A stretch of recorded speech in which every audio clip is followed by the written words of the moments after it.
Hello बच्चों, क्या हाल चाल। मस्त, एकदम बढ़िया। चलिए, वेरी गुड। चलिए, आज हम देखने वाले हैं क्लास 10th की एक्सरसाइज 2.2 को कुछ बेसिक्स फॉर्मूलेस। क्या बेसिक्स फॉर्मूलेस, जिसके बाद में आप एक्सरसाइज को लगा सकते हैं और अच्छे से कर सकते हैं। उससे पहले कुछ एक्सरसाइज फॉर्मूलेस हैं, वो मैं आपको बताना चाह रहा हूं। चलिए देखते हैं। सबसे पहले बेटा, जो पहला क्वेश्चन है वो दिमाग में ये आता है, बहुपद का व्यापक रूप यानी द्विघात बहुपद का व्यापक रूप, स्टैंडर्ड फॉर्मूला। तो स्टैंडर्ड फॉर्म क्या होता है बहुपद का? ए एक्स स्क्वायर प्लस के बी एक्स प्लस के सी, जहां बेटा A comma B comma C क्या है? Coefficient of x, sorry A B. C हमारा अचर पद है।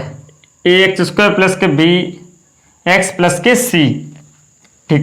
यहां ए बी क्या है बेटा? कोएफिशिएंट ऑफ एक्स, क्या? ए बी का गुणांक। और सी का है हमारा यहाँ अचर पद। सी बेटा क्या है यहाँ? कांस्टेंट रहा, अचर पद। सी हमारा क्या है बेटा? यहाँ अचर पद। ये क्या हो गया? Standard formula. किसका? स्टैंडर्ड रूप समझिए, व्यापक रूप किसका? द्विघात बहुपद का। किसका? द्विघात बहुपद का। चलिए, बहुत अच्छी बात। अच्छा बेटा, अब कुछ मूल लक्षण होते हैं। जैसे इसके कुछ रूट्स निकल के आएंगे, मूल।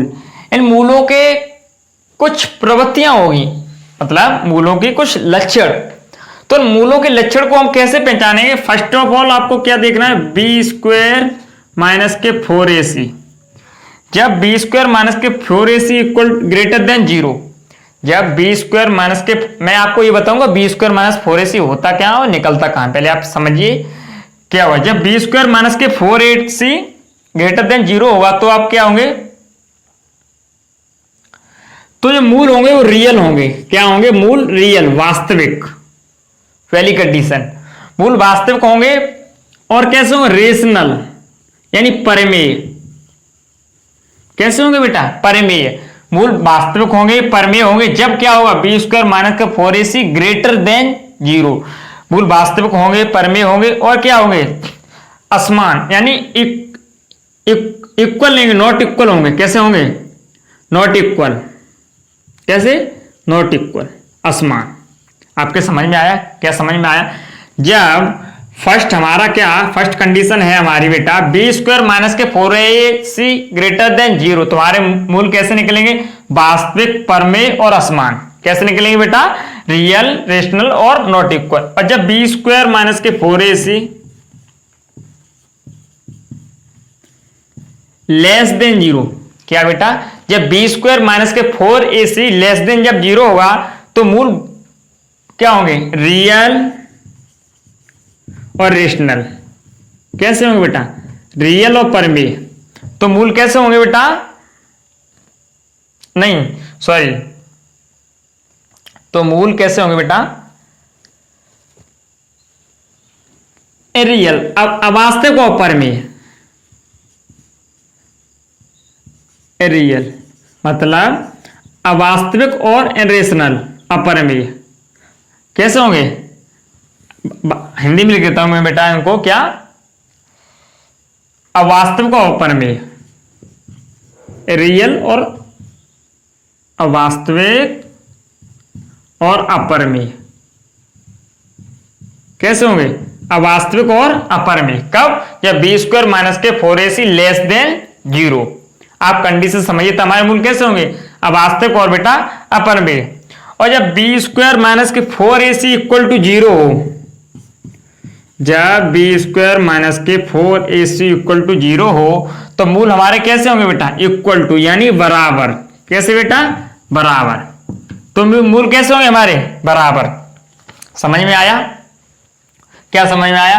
जब बी स्क्वायर माइनस के 4ac less than, sorry, greater than 0 हो तो हमारे मूल वास्तविक, परिमेय और असमान होंगे। कैसे होंगे बेटा? असमान, वास्तविक, परिमेय और असमान। जब बी स्क्वायर माइनस के 4ac लेस देन 0 हो तो हमारे मूल अवास्तविक और अपरिमेय।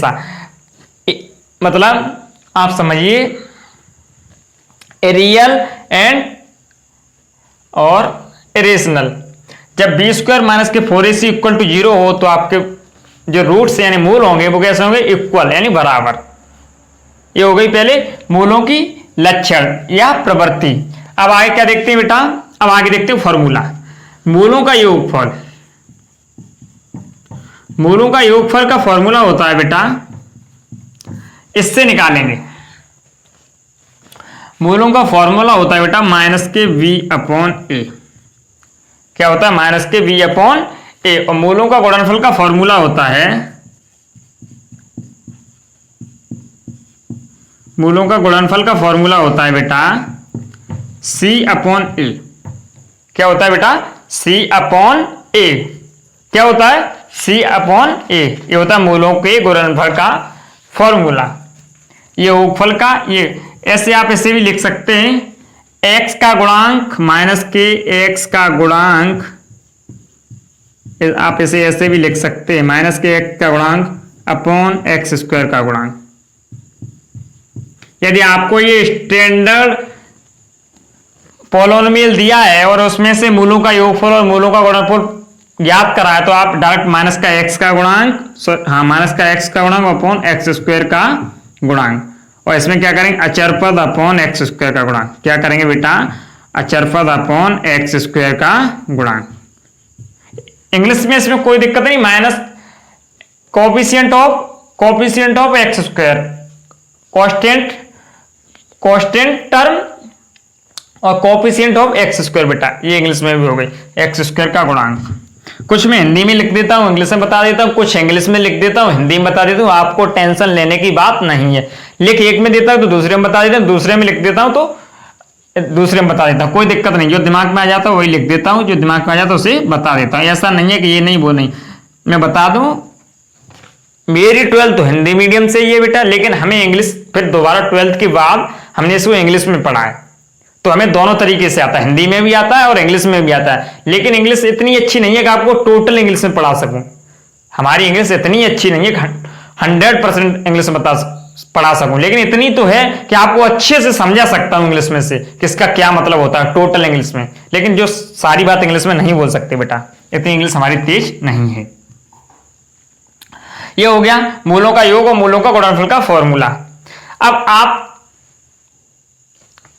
के दिमाग इसमें एक और फॉर्मूला आता है, इसमें बेटा एक और फॉर्मूला आता है, एक और मतलब क्वेश्चन आया करता है। वो कौन सा होता है,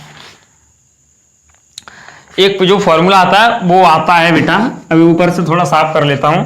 एक जो फॉर्मूला, वो आपको जब मूल दिए हों और आपसे कहा गया हो कि द्विघात बहुपद बनाइए, क्या when roots are given and find out the equation या फिर पोलोनोमियल या द्विघात बहुपद या द्विघात, जब आपको हिंदी में लिख देता हूं, अरे इंग्लिश में लिख देता हूं, when roots are given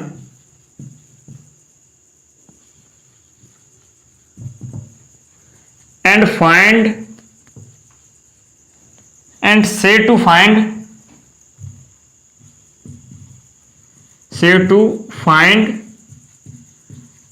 quadratic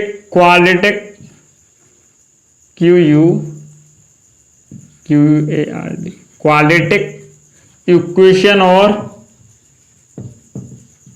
quadratic पोल, या तो आपसे द्विघात बहुपद या द्विघात समीकरण कुछ भी पूछा गया हो, और क्वाड्रेटिक पोलोनोमियल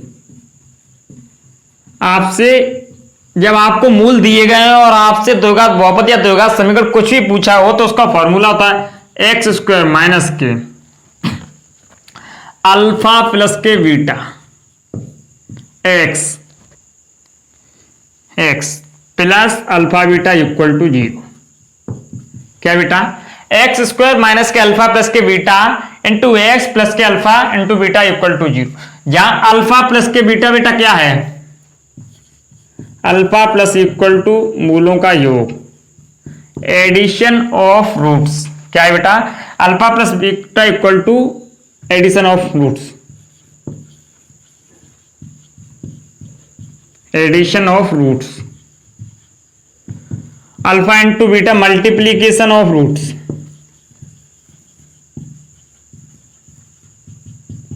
क्या है बेटा, मल्टीप्लीकेशन ऑफ रूट्स। जहां अल्फा बीटा क्या है, मूलों का गुणनफल, और अल्फा प्लस बीटा क्या है बेटा, मूलों का योगफल। क्या, मल्टीप्लीकेशन ऑफ रूट्स। आपके समझ में आया? चलिए, बहुत अच्छी बात। अब एक और चीज रह गई है, जो आपको बी स्क्वायर माइनस के 4ac होता है, ये क्या होता है, विविक्त कर। क्या होता है बेटा, विविक्त कर। इस डी से प्रदर्शित करते हैं, बी स्क्वायर माइनस के 4ac, ये क्या होता है, विविक्त कर। क्या होता है, विविक्त कर।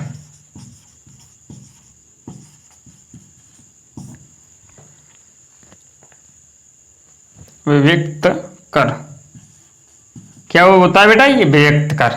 D square equal to B square minus के 4ac। ये आता क्या है, स्टैंडर्ड फॉर्मूला से एबीसी के मान निकाल लो, D equal to B square minus के 4ac में रख दो, कोई दिक्कत है नहीं। एबीसी के हमने आपको बता दिया कहां से निकालते हैं। चलिए, ये था कुछ बेसिक्स बेटा, ये क्या था, कुछ बेसिक्स एक्सरसाइज 2.2 के लिए। इसे आप सभी को नोट करें अच्छे से और तैयार करें, आपके बुक में भी दिया हुआ है। यदि आपको कोई भी दिक्कत है, नहीं समझ में आया, तो आप कमेंट सेक्शन में मेंशन करें, हम आपको नेक्स्ट लेक्चर में उसे बताएंगे। चलिए, पढ़ते रहिए और आगे बढ़ते रहिए। Wish you all the very best.